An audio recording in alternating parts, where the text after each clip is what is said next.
Hey, here are 5 stupid things I've noticed since last time. Texas and Iowa threaten international election observers. 2 weeks ago, the Attorney General of the state of Texas threatened to prosecute members of the Organization for Security and Cooperation in Europe if they attempted to observe polling places in that state. And a week ago, the Secretary of State of Iowa made a similar threat. Now, the OSCE, of which the United States is a member, regularly sends representatives to observe international elections, and they have observed U.S. elections since 2002. So what makes this election different? Well, it might be the voter ID law that was passed last year by the Texas state legislature and then struck down by a federal court. It might be reports that have been received of Romney campaign poll watchers being advised to watch out for voters who fail to show ID, even though Iowa doesn't have a voter ID law. It might be that both states are run by men with little dicks and big mouths. Who can say, really? Christian conservatives threaten damnation for voting Democrat.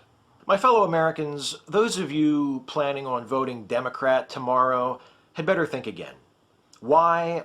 Because by voting Democrat and thereby supporting causes like abortion rights or gay rights, you are making the baby Jesus cry. And we all know how smite happy his dad gets when the baby Jesus cries. So I just hope that that vote for Obama is worth your immortal soul. At least that's the picture being painted by some prominent conservative Christians these last few weeks, including Catholic Bishop David Ricken, who sent a letter to parishioners in his diocese warning them that voting Democrat and supporting causes like abortion rights and stem cell research and gay rights was intrinsically evil and could, quote, put your own soul at risk. And those same sentiments were echoed by a political ad produced by the group Catholics Called to Witness and narrated by former Republican governor and presidential candidate Mike Huckabee, who tells us in the ad that our votes this election will affect the future and be recorded for all eternity. So remember, if you want to get into heaven, vote against human rights. I know that's a little confusing for a lot of you. Unless you're conservative Christians, then it just comes naturally. Romney tries to disguise political rally as disaster relief. After Hurricane Sandy came and went, leaving devastation in its wake across much of the northeastern coast of the United States, Mitt Romney held an event in Dayton, Ohio, which his campaign insisted on calling a disaster relief event. 2 small problems with that. First, Dayton, Ohio was not affected by the storm, like at all. And second, Romney was encouraging attendees to the rally to bring clothing and canned goods to donate to the Red Cross, items which the Red Cross does not accept. The Red Cross only accepts monetary donations, which it can then use to buy whatever supplies it needs.